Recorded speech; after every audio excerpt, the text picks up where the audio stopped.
Hey folks, 4Runner Matt here.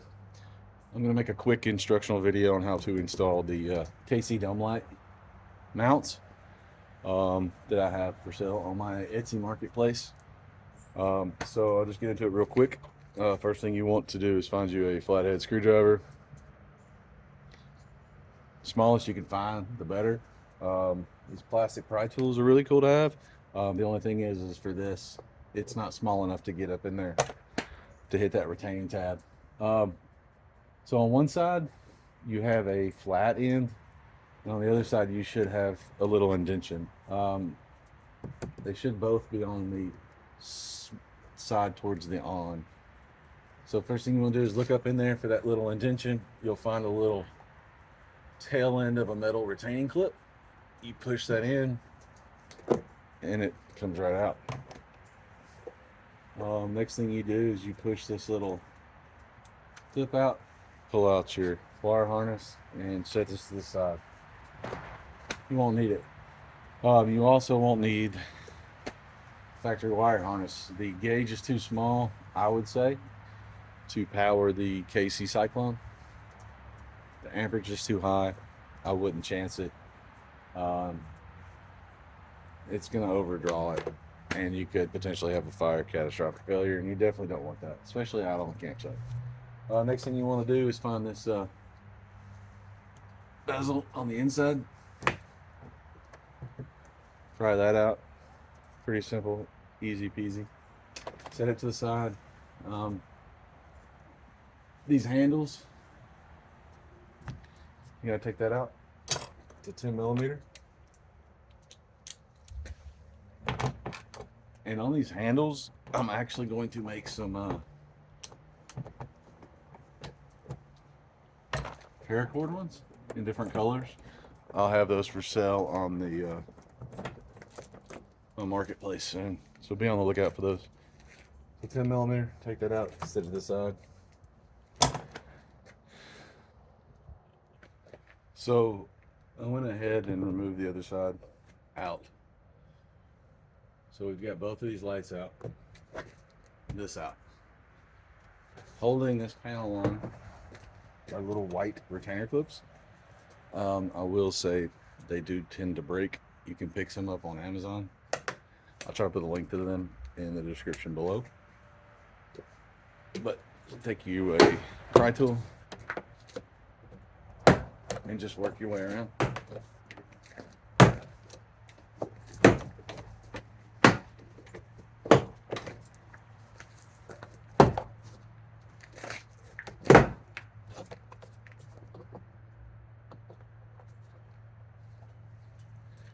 So once you've got it loose, it actually hooks around the front where the light, the glass is.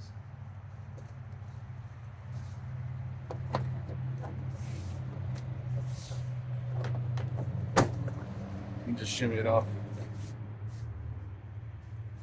and set that somewhere out of the way.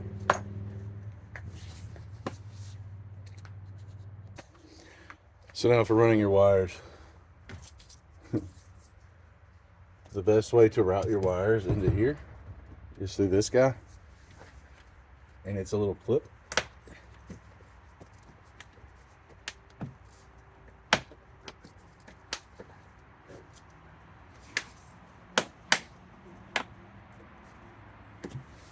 And it pops loose.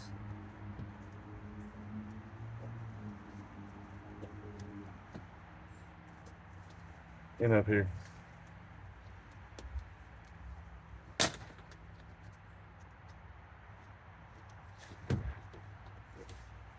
And to get you some more room, take your little flathead screwdriver.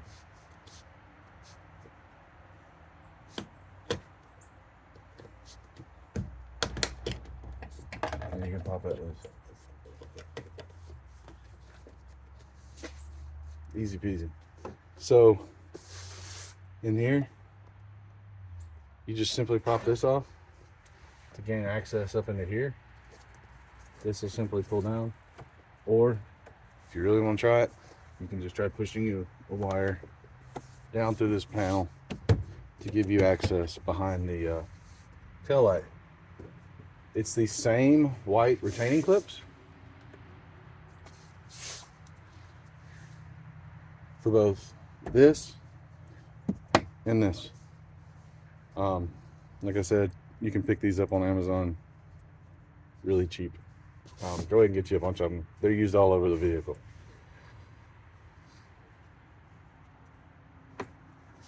So the most difficult part of this whole install is feeding that wire through here, up through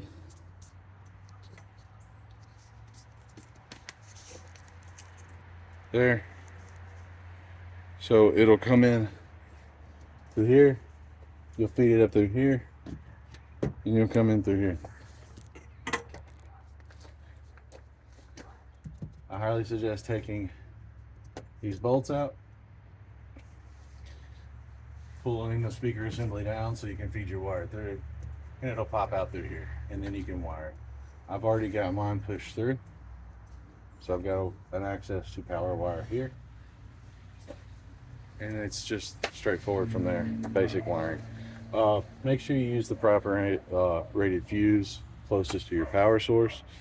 That way, should you ever have a damaged wire or you overdraw amperage, you don't burn through the wire.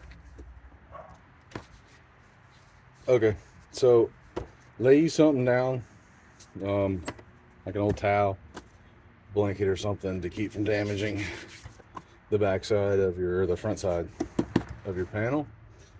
So now that you've got these opened up, ready to install, first thing you want to do is take your back retaining bracket. It fits with the kind of like this. Try to do it slowly so you can see how I'm doing. It'll fit like that. Then you get your dome plate. They're universal, both sides, it don't matter. Just fit it through there. And you'll line those holes up. So the tricky part here is you'll take your small 1/2" number 8 screws. I'm trying to get this zoomed in as best as possible, but basically you'll line your holes up. Sometimes it helps to have somebody to help hold things. And up against here my sleeping pad that I keep in my truck. So you take your number 4 screw, or your number 8 1/2" screws.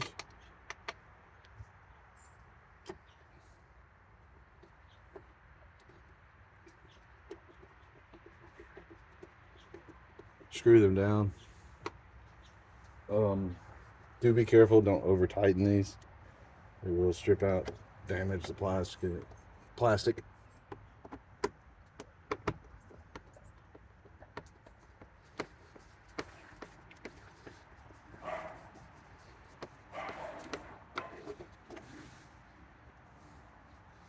You just want them snug enough to keep this thing from moving around.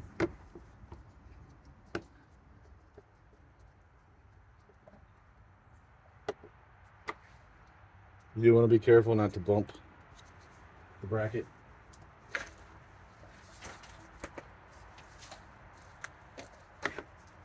And break off these stands. If you do, I guess an easy fix is if you break it clean off here, you could drill you a hole right in the middle and you could run you some kind of screw down through there, or bolt, something small, just to give you that same distance standoff.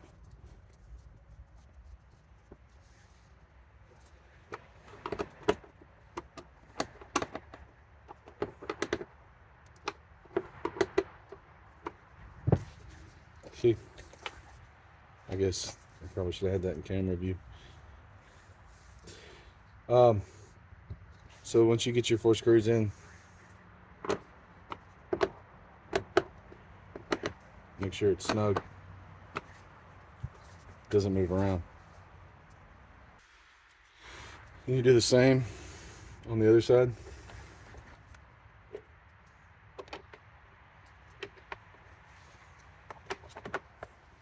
Dome plate fits.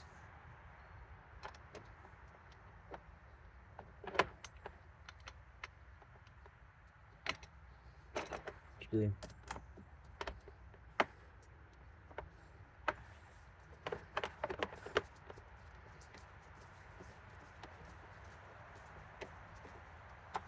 that.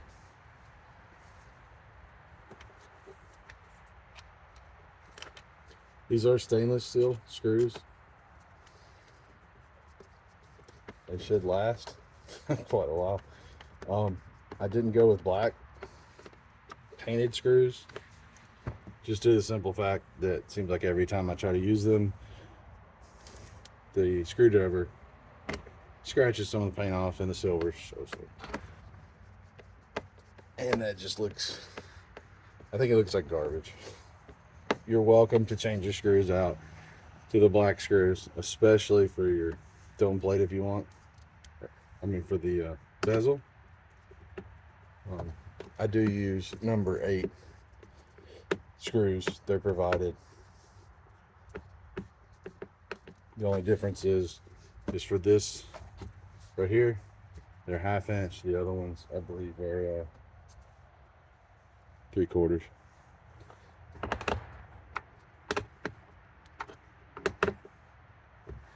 So after that, you're both secured, both tight.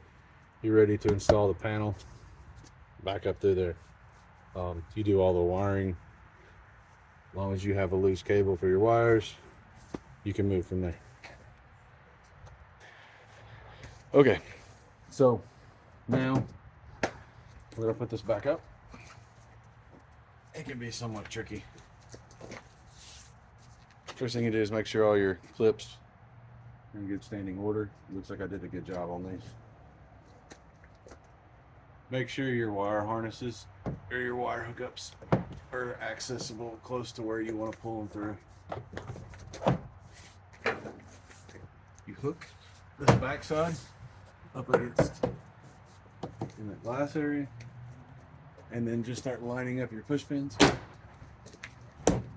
snapping them in place.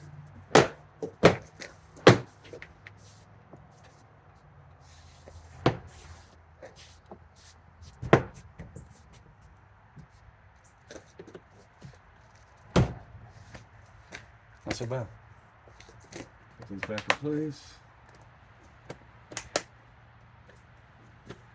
I did mention it's probably a good idea to test your wiring before you put any of the panels and retention clips or anything up in place.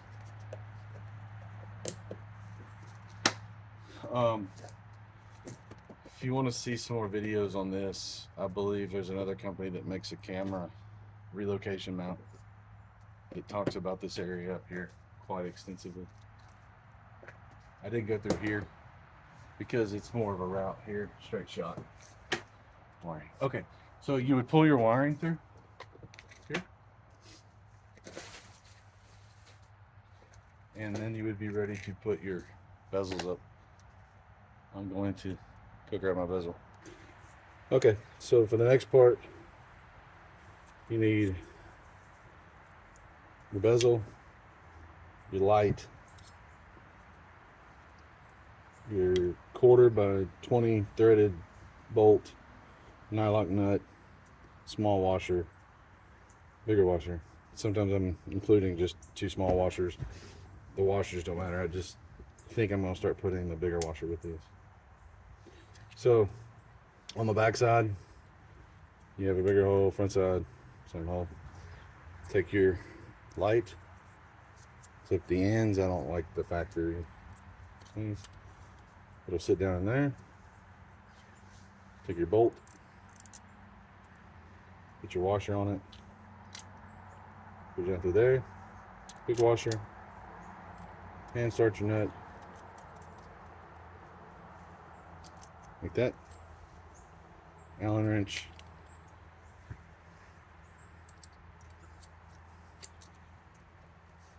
tighten them up.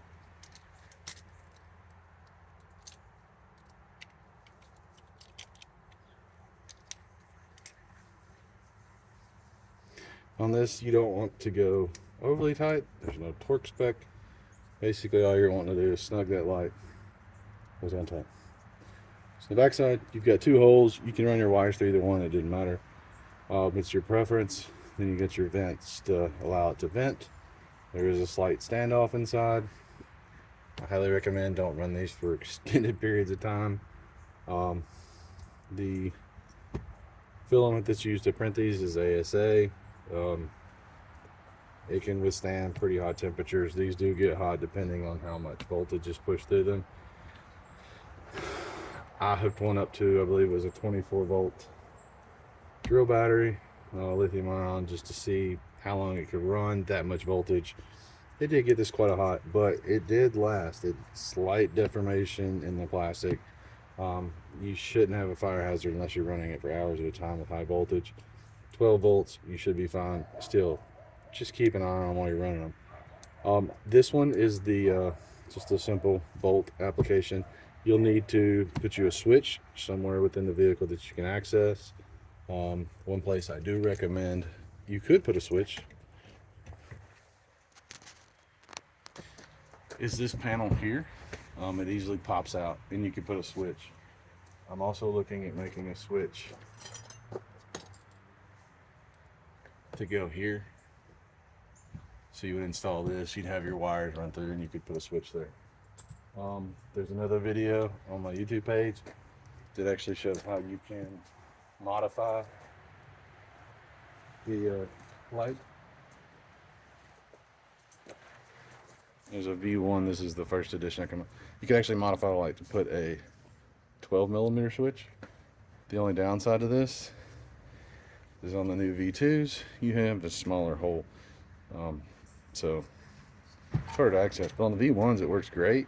The only difference is with the V2 bezels that are out now, the standoff will make the light stick out further. If you have some V1s laying around and you want a V1 switch plate, message me. I'll see what I can do. I don't produce them because they don't make the lights no more. So next thing, you got your wires and you've got access. So you pull your wires through, you should have them easily available. Wire them up. I'm not going to go through that. You guys know how connectors work. So you wire them up and your light sticks down.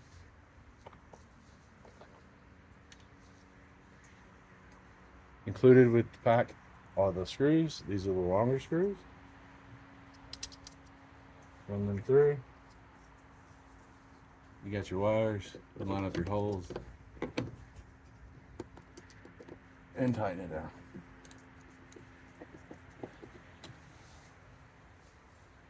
Two screws.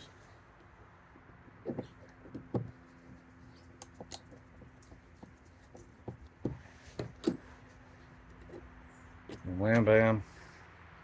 Thank you, man. You got your light. So if you have any questions or comments, you can put them down below. You can message me on the Etsy site. You can find me on Instagram for RNR Matt.